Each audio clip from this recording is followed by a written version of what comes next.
Acharya S. es una de nuestras entrevistas más controvertidas porque su investigación y sus teorías arrojan una nueva luz sobre los orígenes de las religiones del mundo tal y como las conocemos. Como arqueóloga, historiadora y lingüista que puede hablar, leer e interpretar un total de 10 idiomas, Acharya tiene acceso a la interpretación directa de documentos en una miríada de textos antiguos. En esta entrevista defiende con firmeza la postura de que todas las religiones surgen de nuestra conexión con una fuente eterna.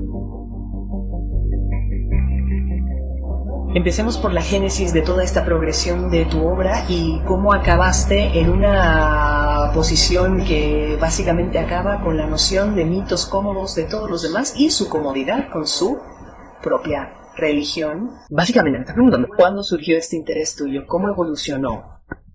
Me interesé por la mitología cuando era pequeña. Así que a los 3 años más o menos empecé a estudiar los mitos griegos y me interesé por la revista National Geographic, por ejemplo, y leí las historias.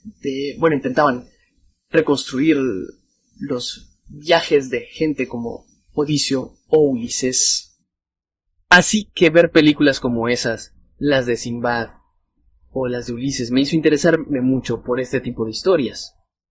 Y aunque no entendía la mitología como ahora y la encontraba un poco desconcertante, me apasionaba especialmente la civilización griega. La cultura egipcia no me interesaba tanto, me parecía muy extraña, me parecía que a medida que iba creciendo, me iba interesando más estudiar las mitologías de estas culturas. Y la egipcia parecía tener gente por todas partes y estaba muy concurrida. Así que fui a un lugar donde en ese momento había menos interés público, que era la civilización griega, y me pareció más interesante en Occidente, porque es una de las bases de la civilización occidental. Así que acabé estudiando allí. Fui allí a los 14 años, en un viaje familiar. Mi padre enseñaba psicología en un barco de guerra y llevó allí a toda la familia. Cuando vi la Acrópolis o el templo de Zeus en Atenas, me dije, esto es lo que quiero estudiar. Ya me había interesado Louis Leakey y la antropología, pero me gustaba más la parte de los artefactos. Ya sabes, los estudios de cosas arcaicas más que la antropología, la excavación de huesos. Así que lo estudié por mi cuenta en el instituto y luego en la universidad. El primer día de universidad estaba en una clase de historia del arte que giraba en torno a la civilización griega. Y dije, bueno, esto es lo que voy a estudiar. ¿En qué te especializaste? Y me dijo que en clásicos griegos. Y le dije, eso es. Así que el primer día de clase ya tenía mi especialidad. Así que mi vida ya estaba decidida. Mi padre era un apasionado de Grecia, así que sabía que había aprendido bastante griego. Y entonces estudié griego, civilización griega. Y fui a Grecia en mi tercer año, donde pasé otros 6 o 7 meses. Y volví y entré en un programa de posgrado también en Grecia y aprendí bastante sobre esa cultura. Y después de la universidad estaba un poco perdido y de alguna manera terminé en la costa oeste porque soy originario de la costa este. Acabé en la librería Botry en Los Ángeles, que es probablemente donde se juntó todo esto, porque recuerdo haber encontrado un libro llamado La falsificación en el cristianismo, de Joseph Willis, que era uno de esos libros de cartón, encuadernados en plástico, con tapas de verdad. Ni siquiera un libro publicado, ¿sabes? Pero esos eran los que buscaba, porque contenían las investigaciones más interesantes de hace mucho más tiempo. Los libros modernos me parecieron muy desinfectados, producto de un pensamiento bastante aburrido. Estos libros antiguos, anteriores a la Segunda Guerra Mundial, de finales del siglo XVIII, los que estaban en inglés hasta esa época estaban extremadamente bien escritos. El inglés estaba muy bien pensado y bien enseñado. La educación era obviamente superior. Y así empecé a leer este tipo de libros y uno me llevó al siguiente. Pero descubrí que existía toda una escuela de pensamiento que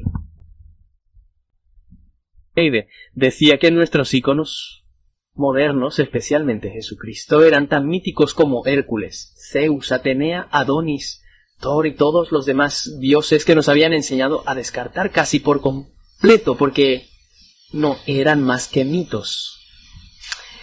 Esto era real. Bueno, descubrí que eso no es más real de lo que lo eran ellos. Y hace 5000 años, los creyentes en Osiris, Isis y Egipto creían en ellos tan firmemente, como los fanáticos del cristianismo, por ejemplo, o los fundamentalistas del cristianismo actual. Los seguidores de Osiris e Isis tenían una rica vida espiritual relacionada con ellos. Se les aparecían el mismo tipo de cosas, experiencias después de la muerte. Y bueno, cuando me encontré con todo esto me di cuenta de niña de que la religión era bastante arbitraria y que tenía mucho que ver con el lugar y la época en que nacías. Así que nunca le di mucha importancia, salvo por el hecho de que estaba causando problemas en todo el mundo. Y ha causado muchísimos más problemas desde que era niña, lo que creo que exige una gran necesidad de este tipo de trabajo que consiste esencialmente en demostrar que la mayoría de las ideologías religiosas provienen del mismo lugar y que somos personas unificadas, que estas divisiones son artificiales y que desde luego no deberíamos hacernos daño unos a otros por creencias religiosas. Creencias. Así que, si pudieras darnos algunos antecedentes sobre los vínculos entre las religiones y lo que has descubierto a lo largo de tus muchos años de viaje por este camino, que te ha llevado en esencia a una teoría unificadora sobre los orígenes de las religiones del mundo. Sí, sin duda, lo primero que me vino a la mente cuando preguntaste sobre las imágenes es la imagen de la Virgen loca y el niño. Es una imagen muy evocadora emocionalmente. En el mundo occidental pensamos en Jesús y la Virgen María. La Virgen María sostiene al bebé, a veces lo amamanta, a veces lo sostiene y lo acuna. Esta imagen se remonta a la cultura Uvide en Sumeria en el 5º milenio. Asanonotasi, Asiwananod. Entonces, por lo tanto, esa imaginería es muy antigua y tiene que ver con una madre y su dios, su ahijado. En otras palabras, una madre divina, un dios, un ahijado, no son solo imágenes de la gente común. Es parte de la mitología o su religión. Hay muchos ejemplos de eso en la religión egipcia con Isis. Isis sostiene al bebé Horus, que resulta ser un dios del sol, el dios del sol. Y, de nuevo, esto no es así. He oído el argumento de que esta es solo una forma común de sostener a tu bebé. Bueno, eso es cierto, pero se representaban los dioses de la misma manera que se representa más tarde en la iconografía cristiana. Bueno, ese es un ejemplo. La otra cuestión es, ¿puedo preguntar algo en este momento? Como has dicho en tu trabajo, muchos de estos nacimientos fueron el resultado de nacimientos virginales. ¿Es correcto? Sí, por ejemplo, se consideraba que Isis era virgen antes de la era cristiana, y las razones de ello son que se decía que la luna era la receptora de la luz del sol y que la luna nueva era una luna virgen y que el sol entraba en ella y la iluminaba. Esa fue una de las razones. Otra razón fue que el 25 de diciembre, que mucha gente sabe hoy en día que no es el nacimiento de Jesucristo histórico, sino el nacimiento de este nuevo hijo del año, que cuando salió el sol ese día tenía de fondo la constelación de Virgo. Así que decían que el bebé nació en los brazos de la Virgen. Y eso se decía de varios dioses, incluido Mitra, que podemos rastrear directamente la aparición de ese motivo en el cristianismo. Podemos rastrearlo directamente hasta el mitraísmo, pero también en la mitología egipcia con Horus e Isis. A Isis se le hace decir en un templo: yo soy la Virgen que da a luz al sol. No podría estar más claro. Hay otros íconos, como la cruz y el crucifijo, o al menos un crucifijo con una persona, generalmente con una figura masculina. Supongo que un dios masculino con los brazos extendidos. De hecho, hay uno femenino de Chipre, que es anterior a la era cristiana entre cientos y un par de miles de años. La cruz era extremadamente sagrada en numerosas culturas de todo el mundo, en lugares donde la influencia no se pudo haber sentido antes del contacto con Colombia, por ejemplo, en América Central o América del Sur. Y así las cruces y las diversas formas de cruz, el anca egipcia era tan sagrada para los egipcios como las cruces católicas para los católicos. Y allí hay un apologista cristiano del siglo III que está siendo ridiculizado por sus creencias cristianas y él responde: bueno, al menos no llevamos a nuestro Dios en una cruz como ustedes. Esta es una evidencia bastante sólida. Así que eso fue en el siglo III. Es una evidencia bastante sólida de que, y luego continúa hablando de cómo sus dioses son representados en cruces. Eran los dioses romanos de la Crucifixión y Krishna también y algunas otras deidades orientales más conocidas. La crucifixión también aparece repetidamente. Se despliega. Sus muertes se representan de una manera que es algo ambigua. Por ejemplo, en el mito de Krishna lo tienes clavado a un árbol por los pies, y luego desaparece y se lo ve ascendiendo y luego volviendo a la vida.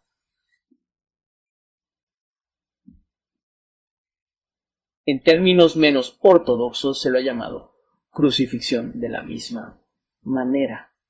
Es el mismo ritual arquetípico de sacrificio humano y rey sagrado que se realizó miles y miles de veces en todo el planeta y en casi todas las culturas. Encuentras al dios clavado en un árbol, y a veces los árboles incluso tienen travesaños. En la antigua India, entre lo que llamaban salvajes, y eran bastante salvajes, tenían una cruz ajustable, y ataban la mano con las palmas, y la mano, los clavos atravesando las palmas, no es una forma muy práctica de crucificar algo, porque se desgarran. Sé que este es un tema sangriento, pero es la base de la historia del Evangelio, así que tienes que hablar de ello, de que realmente ataban sus muñecas a este travesaño. Así que tenías a quien era el Hijo de Dios, el representante del Hijo de Dios siendo crucificado, o puesto en una cruz y luego, a menudo apuñalado, en el costado con un objeto afilado, una lanza en el mito de Odín, una lanza de muérdago con la que lo apuñalaban. Esos son temas comunes en el caso de Quetzalcóatl. Cli también es el dios mexicano del sol. Hay una imagen de él en medio de la cruz, entre dos ladrones. Ese es otro motivo y todo vuelve a lo que yo llamo astrología o adoración a la naturaleza, astros, planetas, luna.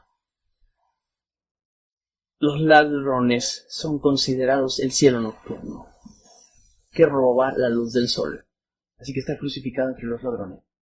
También pueden representar los meses de Capricornio y Sagitario en orden inverso, donde el sol pierde fuerza.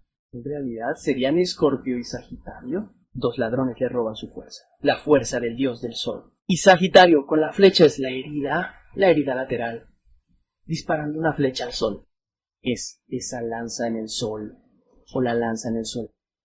Entonces el sol es el tema central que dices de lo virtual. Todas estas habrían evolucionado hasta convertirse en religiones modernas, pero también en algunas de las culturas más primitivas.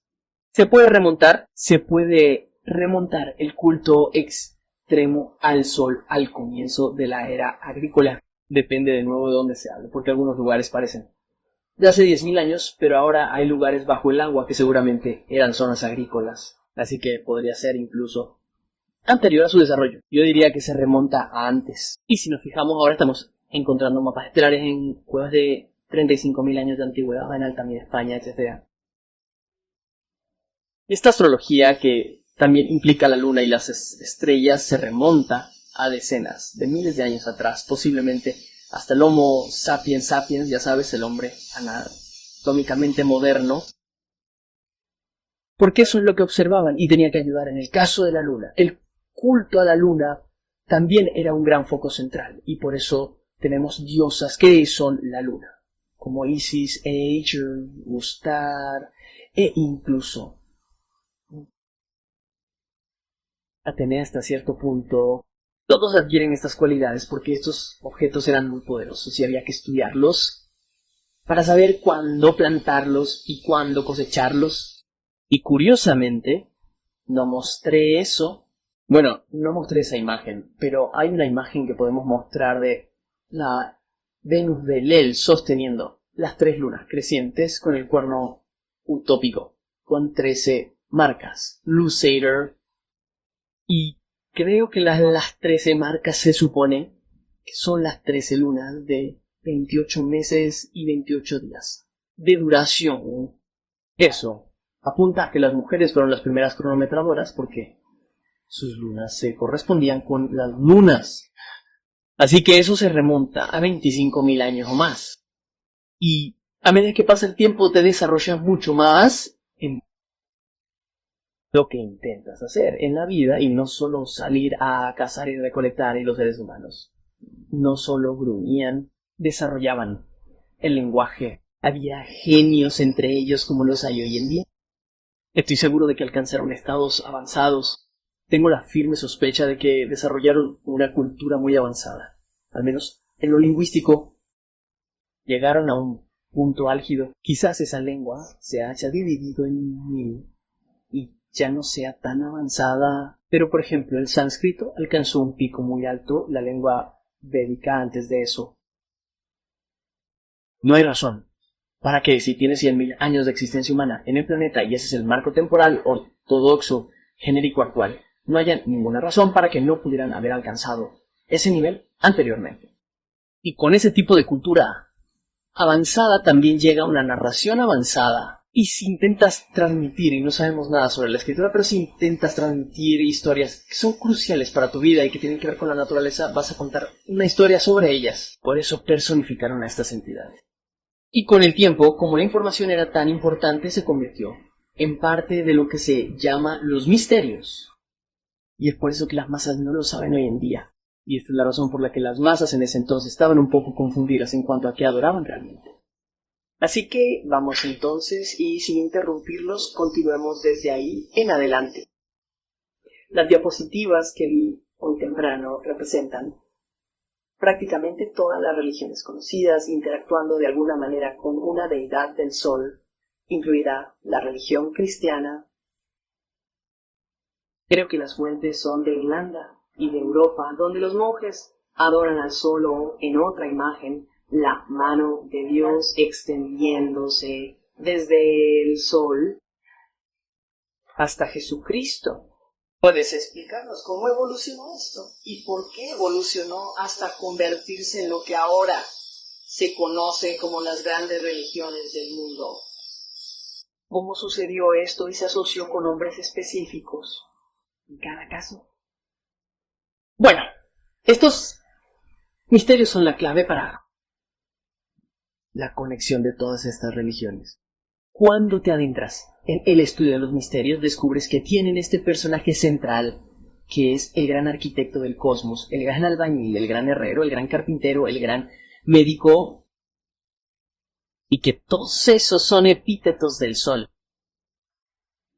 Una de las principales experiencias de misterio es tener una luz cegadora que te saca del cuerpo y te lleva al éxtasis. Has presenciado la luz, ¿verdad?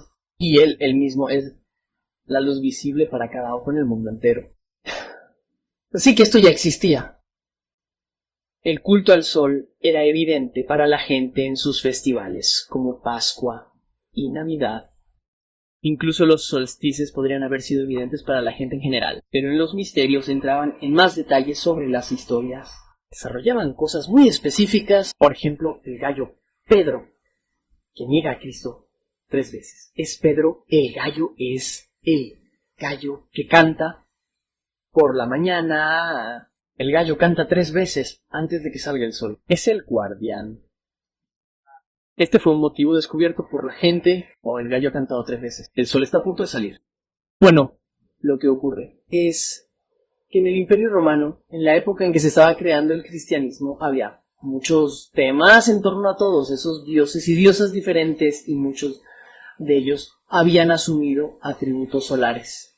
El rey de reyes, el dios de dioses, el hijo de la justicia, etc. Todos esos atributos que Osiris tenía casi todos los imaginables. Era muy poderoso. Cada dios, cada sacerdote que había ideado un nombre para un dios o el dios se lo había puesto. Lo había tomado y se lo había puesto a Osiris. Y así ves que tienes esos dioses tan poderosos. Ahora bien, si estuvieras intentando unificar un imperio, como ya se ha hecho muchas veces antes, tienes un par de opciones. Una es que la gente aceptará de buena gana la religión que impongas, pero es la religión la que lo hará. Puedes probar un sistema político, pero si la gente tiene luchas religiosas internas, el sistema político probablemente se desmoronará. Entonces, lo que normalmente hacían, y esto se muestra en todo el Antiguo Testamento, de hecho, cuando intentaban unificar las tribus, el que tenía el poder en ese momento imponía a su dios.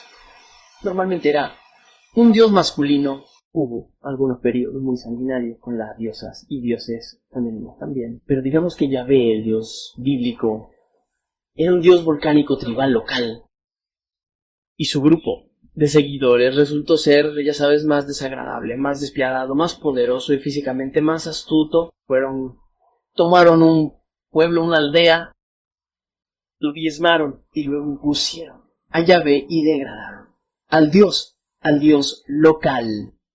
Si querían incorporar a la gente a su tribu para que fuera cada vez más grande y más grande, lo cual tienes que hacer por el bien de la supervivencia cuando llegas a ese periodo de la historia, entonces degradaban al dios a un patriarca, o un semidios, o un ángel, algo así. Y esto había sucedido muchas veces. Esto era bastante común. Y esto es lo que hiciste. Tu dios, de alguna manera, se vuelve inferior a mi dios. Está sentado a mi derecha. Mi dios es más alto que el tuyo. Así es como tomamos el control y nos fusionamos. Y así en Roma, en ese momento no solo tenían esta larga práctica en el sacerdocio de hacer esa fusión y amalgama de dioses, acababan de hacer uno con el dios griego Serapo. No solo un par de siglos antes, tratando de unir la civilización greco-egipcia que incluía al menos a 1 millón de judíos. Así que teníamos esos tres factores principales, los griegos, los egipcios y los judíos tratando de reunirse bajo un solo dios. Entonces los sacerdotes crearon a Serapo, que atraía a los griegos y a los judíos porque todavía hacían sacrificios de animales. Y también era un dios sanador con cabello largo y rizado y una barba larga, y se parecía exactamente a la imagen que tenemos de Cristo hoy en día, en su mayor parte. Y se convirtió en un dios muy fuerte y poderoso, porque el Estado estaba detrás de su creación. Y sobrevivió. Y prosperó, y parte del bibliotecario Alejandro, la biblioteca de Alejandría, se colocó en el Serapium para su custodia hasta el siglo IV, cuando los fanáticos cristianos se volvieron locos, demolieron el lugar y lo destruyeron. Y ese fue el fin de Serapis. Pero antes de eso tenían el poder. Y estas personas eran muy poderosas. Tenían mucho dinero. Las personas que estaban a cargo de las escrituras de la época, incluidas las escrituras judías, a cargo de la biblioteca, a cargo del aprendizaje, de la educación, extremadamente poderosas, muy ricas. Los creadores judíos del cristianismo. Hay dos facciones principales allí, los samaritanos, que son el pueblo del reino del norte, los israelitas, y los judíos o judeanos. El pueblo del reino del norte tenía la mayor cantidad de dinero, eran extremadamente ricos, por lo que tuvieron una gran influencia en cómo se desarrollaría el judaísmo. Sostengo que ellos fueron los que lo llevaron en dirección al cristianismo, mientras que los judíos adoptaron el judaísmo fariseo y conejoso. Bueno, si estás esperando a un Mesías, tu país está destruido, y ese Mesías no llega. A tu alrededor tienes gente que adora al sol y que tiene 1 millón de dioses que siempre son más poderosos que los tuyos. Tienen muchos más atributos, son personas con las que también puedes identificarte porque tienen forma física, mientras que Yahvé no tiene ídolos, el árbol está permitido, así que no tiene forma física. Las mujeres especialmente no estaban interesadas en el dios distante, lo que realmente querían era alguien con quien identificarse. Así que toma la iniciativa y dices, bueno, tenemos que traer a este dios a la tierra para que la gente pueda identificarse con él. Y lo sabían por experiencias anteriores con Mitra. Mitra era demasiado distante, Mitra no incluía a las mujeres. Y las mujeres estaban en la época de los cínicos, se burlaban de ellas por ser mujeres crédulas a las que se les podía atribuir cualquier cosa. Por eso las mujeres eran importantes para continuar o crear una nueva religión. Y les encantaba este Dios por el que podían llorar. Tenían un Dios por el que podían llorar con los dioses salvadores moribundos y resucitados de Oriente Medio. Tamuz, que se menciona en Ezequiel en la Biblia. Tomás, que se convierte en Tomás. Lloran y se lamentan por él y se arrancan los pelos, y este es un papel muy importante para las mujeres en Oriente Medio. Y cuando eliminas ese factor, no tienen nada que hacer, se aburren, van a buscar otro dios o a desarrollar el suyo propio. Así que vamos desde este tema central que ha aparecido a través de los dioses del sol hasta donde las leyendas empezaron a manifestarse y ahora se utilizan con fines políticos, por así decirlo. Podemos tomar un incidente específico de Akenatón, por ejemplo, e intentar derrocar la noción de muchos dioses para lograr una mayor comprensión, respeto o adoración de un solo dios solar. ¿Qué pasó exactamente en ese periodo? ¿Y qué intentaba comunicar? Sí, eso es. ¿A qué se refiere eso? Fue muy directo, creo que fue alrededor del año 2000 AC, antes de Moisés. Sí, creo que fue alrededor del 13400 A. Sí, Algo así como el 1500, sí. porque Moisés tiene 130 cosas. Exactamente. Bueno, lo que pasa allí es que en la egiptología ya tienes lo que yo llamo monoteísmo politeísta, donde hay un poder divino general, pero muchas manifestaciones de él o ella. Una especie de mismo sistema de Yahvé, los ángeles, los arcángeles, los santos, etc. Entonces lo que Akenatón intentó hacer fue que se centrara únicamente en el disco solar y no en todos esos elementos complementarios. Y los sacerdotes de las otras religiones no se lo creyeron, porque les quitaba su ocupación, que es exactamente lo que ocurre hoy en día. ¿Sabes? Tengo que decir que si no dejas que estas otras personas entren, convirtiendo a sus dioses en demagos o santos o algo así, se rebelarán o se harán cargo de tu operación o tendrás que echarlos de la ciudad o algo así. No se rinden fácilmente y los sacerdocios no se rendirán fácilmente. Así que básicamente conspiran para... Bueno, tienen que deshacerse de él. Si hay un solo dios y solo hay una persona que tiene la clave de ese dios y solo hay una ubicación central, entonces acabas de acabar con un montón de ocupaciones para muchas personas. Y el sacerdocio ha sido una ocupación muy deseable porque efectivamente permite a la persona evitar todo trabajo manual en el que casi todos tenían que involucrarse, excepto los sacerdotes. Ya sabes, no necesariamente vivían bien, podían vivir con mucha pobreza y algunos dentro del monasterio tenían que acarrear agua y cortar leña, etc. Pero si te encuentras en una situación urbana, los ves paseando por la calle con sus collares de oro y no están haciendo nada difícil. Así que bueno, esto tiene sentido. No estás en el montón de piedras. Volviendo a ese punto de nuevo, ¿cuál podría haber sido el pensamiento al saber que esto no iba a ser visto de forma popular? ¿Cuál podría haber sido el pensamiento o la razón en ese momento para que Akenatón intentara ir directamente? Digamos que estás en relación con el sol. ¿Qué estaba pasando allí? Bueno, es difícil para mí decirlo porque no parece muy diferente de lo que la mayoría de la gente hacía en otros lugares. Era bastante fácil. Sentarse en una montaña y estar en comunión con la naturaleza. Creo que en las épocas en que había problemas, y sí recuerdo que había un cierto caos político en Egipto por aquel entonces uno tenía que acudir a alguien que debía ir al chamán. Él sacudía su calabaza y hacía que ocurriera algo mejor de lo que yo podía hacer por mi cuenta. Ahora bien, si nos fijamos en la forma en que se cuentan estas historias, y ahora nos centraremos en el cristianismo en este punto, y en las representaciones bíblicas de Jesús muriendo en la cruz, la crucifixión, el nacimiento virginal, etc. Mencionaste que no se mencionó ninguna crucifixión hasta aproximadamente 6 siglos después del evento o del evento relatado. Entonces, ¿cómo será esto por hecho? Bueno, los textos del siglo II incluyen la crucifixión. Yo afirmo que esos textos bíblicos son del siglo II. Sin embargo, no se le representaba en una cruz. Ese no era un icono central de la historia. De hecho, los primeros apologistas se disculpan por el motivo por el que Dios pudo ser asesinado en primer lugar. E intentan evitar estas imágenes y dicen que no adoramos a un criminal en su cruz. Por otro lado, ustedes tienen cruces en sus estandartes con hombres en ellas, etc. Pero esa iconografía no fue hasta el siglo VI. Así que tenemos otros dioses representados en cruces antes de eso. En algún momento, como en cualquier otro, como en el resto, a medida que se fusionan, probablemente encontrarán un grupo de personas que son fervientes adoradores de la cruz y tal vez sean seguidores de Dionisio o Dianis. Entonces un sacerdote se sentará y mirará.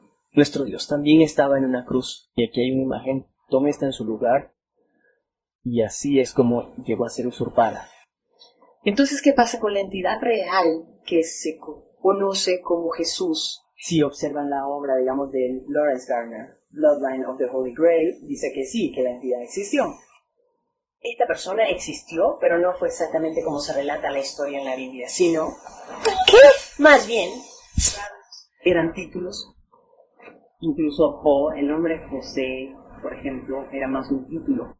Los Mesías eran muchos, era más un título o una descripción del trabajo. ¿Cómo encajas en eso la destitución de las personas?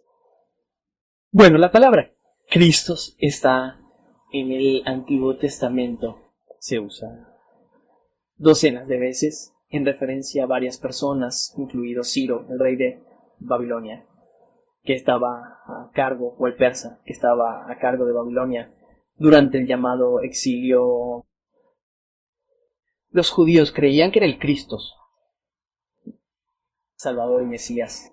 Y el nombre Jesús también se usó unas 300 veces en referencia a cualquier persona llamada Josué cuando las escrituras se tradujeron al griego. Así que tenemos a Jesús el Cristo en Josué, el antiguo patriarca. Antes de la era cristiana, había adoradores de Josué. Construyeron templos para él, que creían que había llevado a los judíos a la tierra prometida y que volvería y lo haría de nuevo.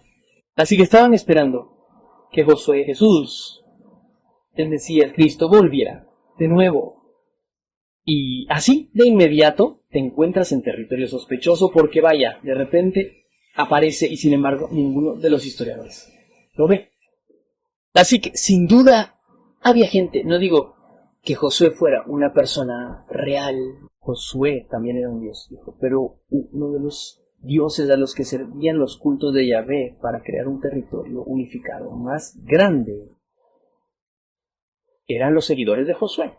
Pero ya existían antes de la era cristiana estas personas que adoraban a Jesús tanto en el judaísmo como en el paganismo, con el epíteto Ie o Jasón. Esquipus se llamaba Ies, Dionis se llamaba Ies, que es básicamente Jesús, el nombre de Jesús. Así que ahí no hay ninguna razón para una persona real. Los primeros textos gnósticos, con su docismo, que dice que el Dios del cosmos no puede convertirse en humano, o no puede tomar forma en la materia. Eso es lo que ocurría.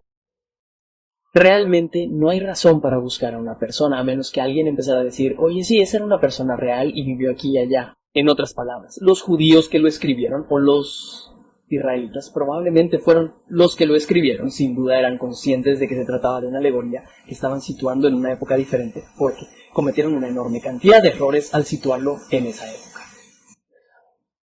No conocían la historia en ese momento. Está claro que el texto se encuentra distanciado en el tiempo de su supuesto origen en el siglo I, es obvio que quien lo redactó no fue un testigo directo de esos eventos.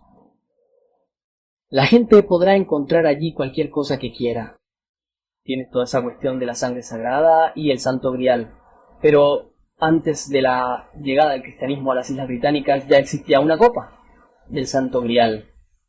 Era bastante común y tenía que ver con el útero y el ciclo menstrual menes. En culturas que adoraban a diosas, o simplemente ambas cosas, ya sabes que tenían ambos géneros. Así que tampoco hay nada original allí que nos lleve a rastrear a alguien.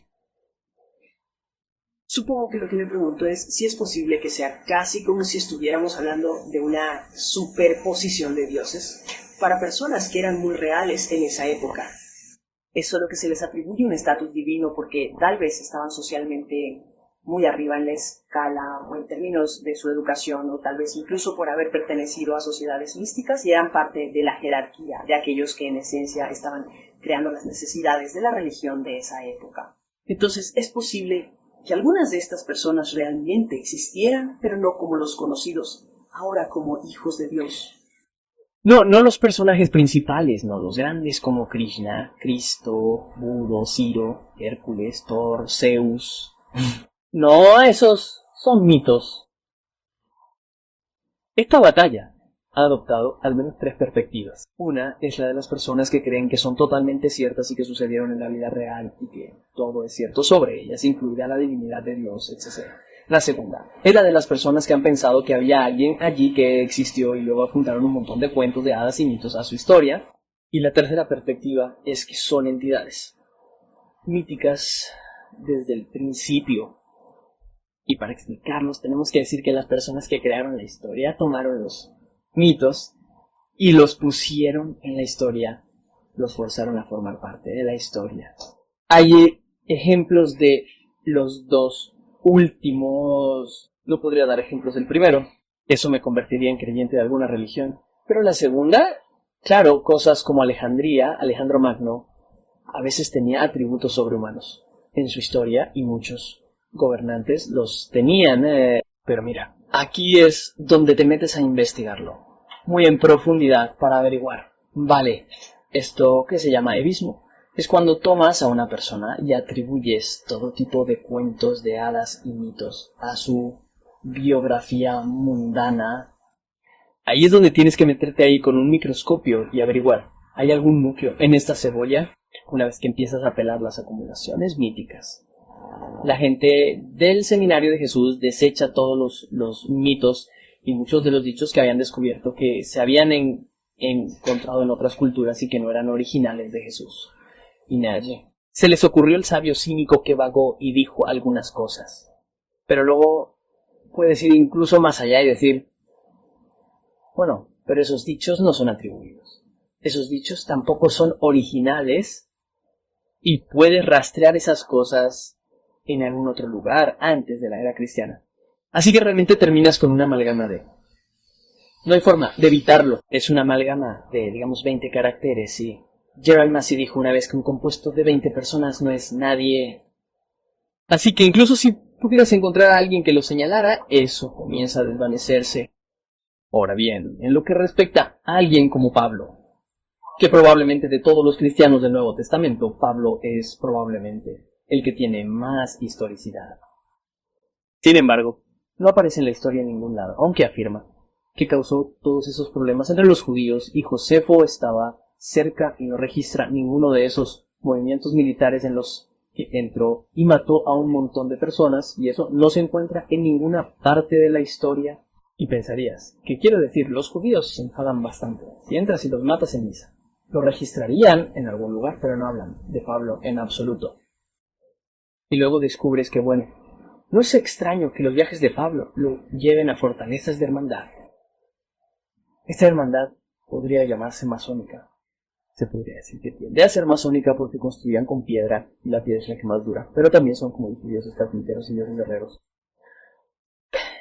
Pero hay una hermandad que se puede rastrear. Los esenios son una rama de ella, no lo son todo. Hay una hermandad que se puede rastrear desde Gran Bretaña hasta la India. Y no están completamente unidos, están en competencia, pero tienen conexiones, así que pueden enviarse señales entre sí y entrar en los santuarios internos de los demás y luego aprender sus secretos. Estos lugares a los que Pablo se dirige en las epístolas del Nuevo Testamento, Éfeso, Galacia, Corinto, etc., todos ellos tenían sedes de hermandad muy poderosas allí. Y curiosamente, antes que él, esta persona llamada Apolonio de Tiana fue a los mismos lugares. Incluyó Samotracia en su itinerario, que también es una gran sede de los misterios de Samotracia, y va en la dirección opuesta. Así que es casi como si hubieran tomado los viajes de Apolonio de Tiana y lo hubieran hecho en la dirección opuesta y le hubieran puesto el nombre de Pablo. Así que creo que parte de la base de Pablo, por ejemplo, es Apolonio de Tiana. Algunos afirman que se hacía llamar Pablo, Palomio Pablo.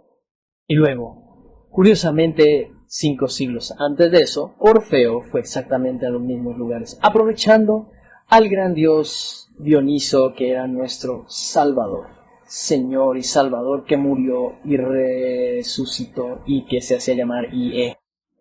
Entonces, ¿estás diciendo que estas ubicaciones geográficas o edificios a los que migraron estos personajes a lo largo de la historia eran en esencia los bastiones de la Escuela de Misterios, y estás diciendo que estos mismos individuos serían los titiriteros que crearon las necesidades de las leyendas, religiones, etc.? sí, o tenían la jerarquía en las escuelas de misterios conformada. Por ejemplo, en el caso de Orfeo. Orfeo se convirtió en esta figura muy poderosa, que no aparece en la historia, pero es como una palabra clave para un iniciado. Ya sabes, los mormones salen durante 2 años y van a sus misiones. Bueno, un iniciado tendría que ir a jugar a ser Orfeo. Vi que es tu momento de ir a ser Orfeo. Y parece que tenían estas cartas básicas donde se dirigían al grupo al que iban, a la hermandad en particular a la que iban, y que estas cartas se acumularon, se interpolaron y finalmente se convirtieron en las epístolas paulinas. Cuando entran en algo específico, puedes leer algo del lenguaje de la Escuela de Misterios en estas epístolas como un loco, y particularmente masónico. Tengo algunos escritos sobre eso donde entro en muchos de los símbolos masónicos, especialmente en Crop. Quiero mostrártelo más tarde y preguntarte cuál es. Creo que es uno de los principales, tengo curiosidad por saberlo. Entonces, estás diciendo que, si te entiendo bien, el linaje de estas escuelas de misterios o estas órdenes se remonta a esa época. Ensa, ¿dónde empiezan a aparecer? ¿Dónde empiezan todas estas otras, en esencia, a migrar a estos lugares a lo largo de los textos históricos? No, esa es una buena pregunta. Tenemos una discusión, una leyenda del siglo VIII de Numapom, así se llama, quien era el rey de Italia en esa época. Y según la leyenda se le atribuye la fundación de los colegia, colegios que eran esencialmente lo que consideramos logias masónicas, pero tenían todos los oficios involucrados en ellos. Cualquier cosa que fuera necesaria, forja de armas, muy importante, fabricación de ruedas, carpintería, por supuesto, herrería, albañilería, era la elección de los dioses, faraones y reyes que querían durar para siempre. Bueno, estas se crearon para fomentar las artesanías y las artes reales, pero también tenían toda una estructura de iniciación con niveles, y empezabas como peón y tenías cierta experiencia y era bastante aburrido. Y así es como es hoy en día. Si realmente quieres llegar a algún lugar, en un negocio en particular, tienes que unirte a los Elks o a los masones o algo así. En esencia, era algo político. Pero también religioso. Y religioso, pero tenía connotaciones políticas en términos de cómo se convertiría el pensamiento de la época, etc., seguido y adorado. Y Mirra, por ejemplo, se hizo muy popular dentro de las organizaciones funerarias, supongo. Eso se debe a que lo suyo son las cuevas de Rockhorn. Hay muchos motivos subterráneos. Hay una Eucaristía y una última cena allí. En otras palabras, hay algún tipo de derechos y rituales que ayudan a los muertos a seguir adelante. Así que, en las asociaciones funerarias, era un gremio funerario, y eso podría remontarse a tiempos muy primitivos donde encuentras reliquias en cuevas que claramente se colocan allí en una ceremonia ritual para facilitar el paso de los espíritus, y a partir de ahí es muy probable que puedas encontrar artefactos en todo el mundo que simplemente empezarían a acumular la evidencia de lo que estoy hablando, hasta el punto en que se convirtió en una ideología tan compleja y efectiva para reunir a tantas culturas y personas diferentes, aunque lucharon como locos para mantener en Europa, por ejemplo, a los lituanos, que eran el último bastión del paganismo. Lucharon contra el cristianismo hasta el siglo XIV. Y en otras palabras, la gente no se limitaba a darse la vuelta y decir, oye, es una gran idea. Creo que renunciaré al culto a mis antepasados y me convertiré mañana. Dices, entiendo que no iban a obtener nada nuevo a cambio de todos modos, y algunos de ellos se indignaron bastante. Los nórdicos, por ejemplo, que son gente bastante fogosa, dijeron, ¿me estás diciendo que mis antepasados están todos en el infierno porque adoraban a mis dioses? Pero, por Dios, te equivocas, y su respuesta fue, sal de aquí antes de que te corte la cabeza. Bueno, no es esa la respuesta que la gente está teniendo hoy en día cuando les das esta información. Aunque no estoy tratando de convertirlos a mi Dios. Pero sí, tengo esa respuesta. También tengo respuestas que la mitigan muy bien. La gente me dice, oh, muchas gracias por librarme de esto, por ayudarme a liberarme de esta ideología errónea y férrea que no me ha causado más que dolor desde la infancia. Una pareja de ancianos me dijo que ahora podían morir en paz. Y estaban bastante cerca de hacerlo cuando me escribieron, así que no he tenido noticias de ellos, pero habían leído mi libro 3 veces cada uno. ¿Cuál de los 2 libros dices primero? El primer libro, La conspiración de Cristo, la historia más grande jamás vendida. Lo leyeron 3 veces cada uno y dijeron que les había quitado el miedo, la culpa y la vergüenza de estar vivos y que ahora podían morir sin estar aterrorizados de que algo del otro lado los atrapara o... ¿Es parte de lo que intentas hacer con esto, aparte de exponerlo puramente desde un punto de vista académico? Tenía una motivación filantrópica para empezar, así que fue una agradable sorpresa. Quizás lo había considerado, excepto porque otras personas me habían dicho, oye, ¿no quieres hacerles esto a las personas mayores? Darles un infarto y morirán. Y resulta que, bueno, en realidad no, tal vez vivirán más porque no están consumidos por este tormento. Ok, pero ya sabes, una de las cosas que hice cuando empecé a descubrir estas cosas fue pensar para mí mismo. Primero, bueno, ¿por qué tú? Y luego caí en la cuenta, bueno, está bien, soy arqueólogo, puedo desenvolverme en varios idiomas, que es lo que realmente se necesita. Tienes que ser capaz de aprender cosas lingüísticas sobre la marcha. Hablando de lingüística, ¿cuántos idiomas hablas o al menos puedes descifrarlos? Sí, puedo leer casi todo. Estoy un poco oxidado en la mayoría de ellos, aunque el griego moderno se me da bastante bien. Griego moderno y antiguo. Y luego puedo leer un poco de latín.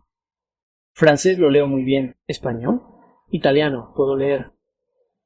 Alemán también. Vale. Suelo tener que tener un diccionario sudo-alemán. En otras palabras, puedes desenvolverte en varios documentos antiguos con relativa facilidad. Sí. Sánscrito, hebreo. Si tengo mis herramientas de consulta conmigo, puedo desenvolverme con ellos. Sí, lo haré improvisadamente si necesito. He tenido que aprender varias palabras en sánscrito, creo que bastantes palabras en sánscrito, y reconocerlos. Y también el hebreo. He tenido que hacer. Esos no son idiomas fáciles en particular. Por eso, en parte, sí, porque yo ya tenía esa capacidad y los arqueólogos suelen tener la capacidad de leer idiomas. Tienen que hacerlo. Pero la otra cosa también fue que al crecer tuve una empatía muy fuerte por toda la vida y solía sentirme muy mal por la división, en particular por la religión, y podía verlo de niño. Yo decía, sí, ¿en qué creen estas personas? Simplemente los enfada y quieren hacerse daño a nosotros. Y, sin duda lo hacen. Impide que la gente se dé cuenta de lo agradable que puede ser otra persona. Si tú y yo estuviéramos sentados aquí y tú tuvieras tu palabra puesta, eso claramente me estaría diciendo, mi creencia es superior a la tuya, habrías acabado inmediatamente con cualquier posibilidad de que pudiéramos tener una conversación civilizada real, porque estoy percibiendo un aire de arrogancia y superioridad de tu parte. Y es obvio que no estás dispuesto a escuchar nada de lo que tengo que decir, así que podrías descubrir que, oye, en realidad soy una persona bastante agradable y nos llevamos bien y nos divertimos, pero la diversión no parece ser el motivo que impulsa la religión. No es divertido, ya sabes, es que te conviertan en un robot que recita y escribe y todo el mundo parece que se trata de sufrimiento y demás. Cuando me encuentro con otras personas que tienen esta motivación, egoísta, esta motivación egoísta para dar a conocer su pasión y su visión. Pienso para mí mismo y les pregunto, ¿por qué lo haces? Porque eres realmente desagradable. Esto me ha pasado repetidamente. Eres muy desagradable y no creo que reemplazar el desagradable sistema que criticas con tu desagradable sistema sea una mejora. Si estamos tratando de mejorar un problema, no podemos centrarnos en crear una vida mejor, un mundo mejor, un lugar más feliz. Alguien me criticó por usar un seudónimo. Él dijo, bueno, no quiero que la gente asocie mi otro nombre con eso, y para mí es divertido lo que hago. Él dijo, bueno, no es mentira porque no es tu nombre real. Dije, no es mentira, es diversión. Me estoy divirtiendo con el mundo. Estoy intentando que esta información sea seria, veraz y objetiva. Pero si la gente no se está divirtiendo o sintiéndose mejor consigo misma, entonces eso no es... Bueno, ese es mi propósito, que la gente piense, no tengo por qué odiar a mi prójimo. No tengo por qué pensar que mi familia y mis amigos son pecadores que van a ir al infierno. Por lo tanto, se trata realmente de crear libertad de espíritu. Libertad, exactamente. No, alguien dijo que tengo algo que ver con ateos incondicionales y otra persona escribió que se había vuelto atea después de leer mis obras y yo dije, bueno, ese no es mi objetivo. Puedes ser ateo o no ser ateo. Creo firmemente que la mente humana tiene la capacidad de ser teísta. Atea, politeísta, monoteísta, heteoísta, deísta, todo a la vez. Eso está bien. Que deberíamos tener esa libertad de pensamiento, libertad de espíritu y pensamiento, de que somos nuestros propios seres, nuestros seres autónomos, que ya sabes, si alguien no nos fastidia la vida, podemos vivir bastante bien. Bueno, y ninguno de nosotros puede vivir sin el sol. Volviendo a eso, supongo que lo único que realmente lo hace es el factor decisivo en la vida. Aquí son los hijos y apropiadamente el nombre de tu libro más reciente es Los hijos de Dios, los hijos de Dios. Krishna, Buda y Cristo revelados. Sí, es una obra fascinante y me gustaría tenerlo, por si acaso el espectador detecta un pequeño ronquido. Si solo quieres inclinar un poco la cámara hacia abajo. Y este es el pequeño Jason. ¿Hay algún simbolismo? Jason regresó. ¿Hay algún simbolismo detrás de eso? Jason y los argonautas. ¿Estás seguro? Jason era un mito solar. Bueno, ahora mismo Jason tiene su osito de peluche y está acurrucado en tu regazo y tendré curiosidad por ver dentro de 20 años qué pasa con Jason.